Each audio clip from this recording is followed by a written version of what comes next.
this is Anita Wood. I'm happy to join you and let you know about some of the legislation that was passed at this recent General Conference. First of all, I'd like to remind you that all legislation will take effect the 1st of January of next year.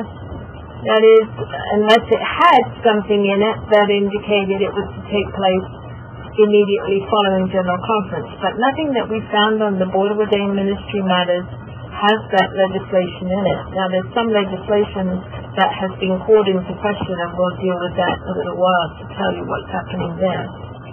But if you go to the General Board of Higher Education Ministry website, we do have a draft on there that has been checked against the red line draft from the publishing house. That's the first draft of the new Book of Discipline that we were able to receive and look through. And so we do believe the numbers that we have for paragraphs will match up with the new Book of Discipline when you get them. If they don't, then Correlation Review Committee made some additional changes after we saw it. So look for them by the new disciplinary numbers. Now, there's one big question remaining from the last General Conference, and that's around the issue of security of appointment. As you know, there was a move by a delegate to have it challenged for its constitutionality. And so this legislation will go before the Judicial Council when they meet in October. And they will decide, first of all, whether eliminating security of appointment is constitutional.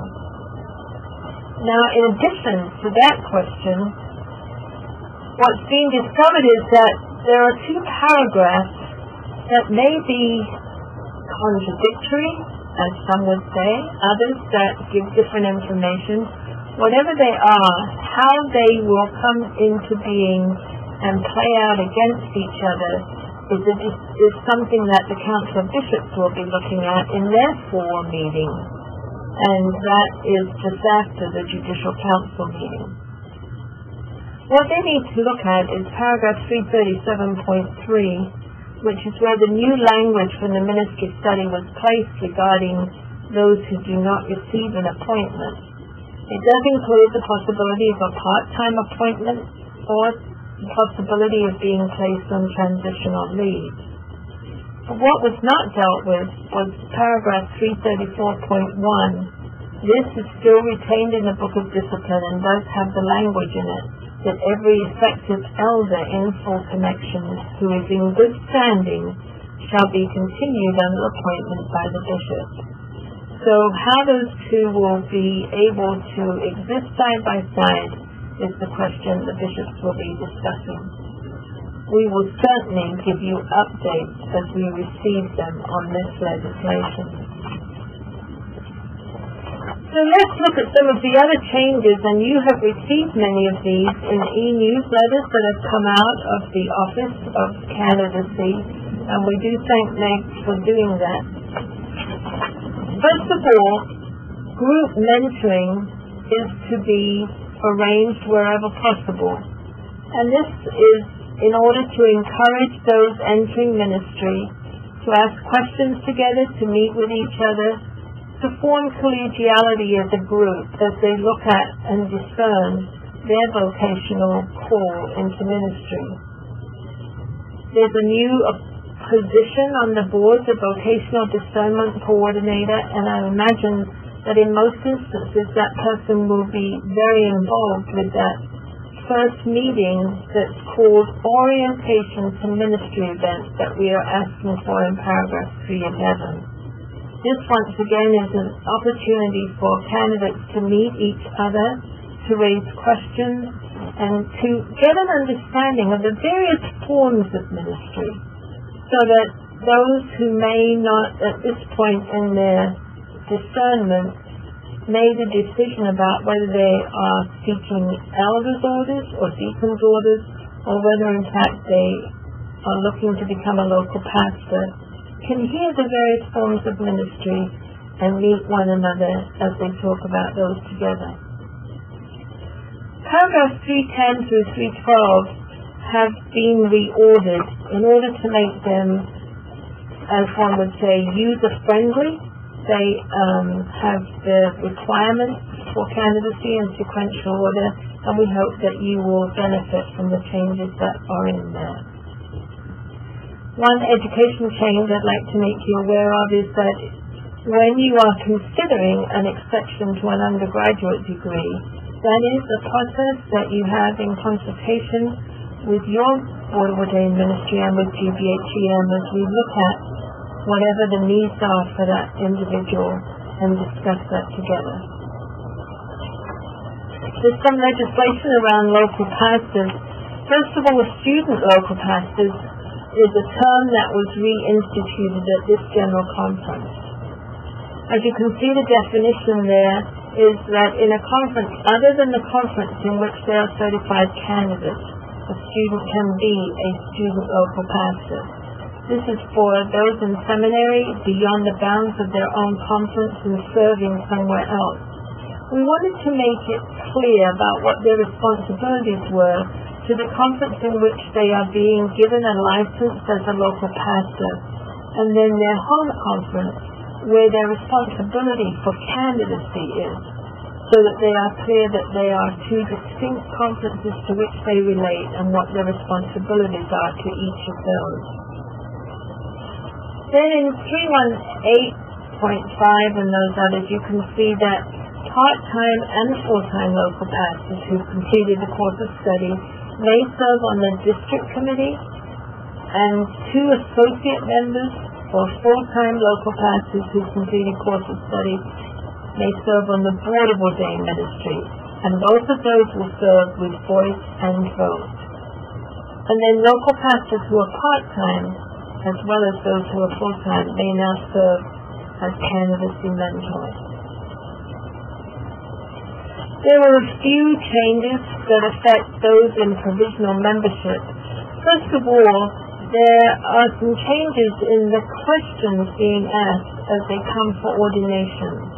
And so I would advise you to take a good look at these as you come up to the interview season. They are questions that are asking them to focus more on their practice of ministry as they were in the provisional process, and to look at a way that they can be able to state clearly what they have done for a project that demonstrates fruitfulness in carrying out the Church's mission of making disciples of Jesus Christ for the transformation of the world. There are also questions related to vocation and to the practice of ministry. So please, as a group, look at those and develop some questions that will help you get at the kind of things that are being asked in those new requirements. Just a reminder then that it was brought into being that provisional members cannot be retired as provisional members. If they reach the mandatory retirement age, they discontinue as a provisional member and may become a retired local pastor if they're serving, but they cannot continue as a provisional member. And any leave of absence during the provisional membership time will be counted as part of the 8-year limit. There were some substantial changes to wordings around deacons at this General Conference. We brought into the ordination service the words that deacons will now be ordained to word service, compassion, and justice. Compassion and justice was added. These were not invented. They're not new words. They're already in the description of who deacons are. But it brings a new focus to what their ministry is about. And we hope that it will help in the interpretation of what is the work of a deacon and the focus of their ministry. So look for that as you plan next year's ordination service, and be sure that those words are indeed included in that ordination. Paragraph 331 is a rewrite and needs careful examination. It brings some clarity to all the possibilities of appointments for both provisional deacons and deacons in full connection. And it gives, in addition to the listing of the types of appointments that might be appropriate for deacons, It gives some of the responsibilities of deacons to provide the board with their understanding of how they live out their core within that appointment setting, and then to how they are accountable to the board and to the bishop in that appointment. So 331 is an important change. I would ask you to look at that carefully.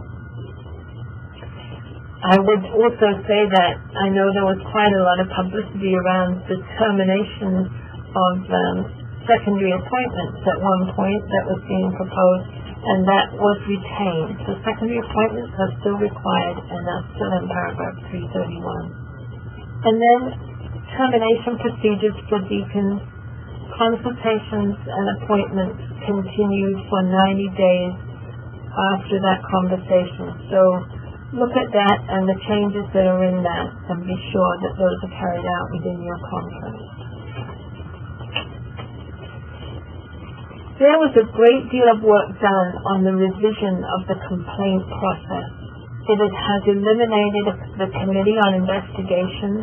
Investigations have now been shifted to what is being called a Council for the Church, and that council will look at any evidence for a chargeable offense with the conference chancellor, and if there is evidence, the bishop will then appoint the presiding officer for a trial court.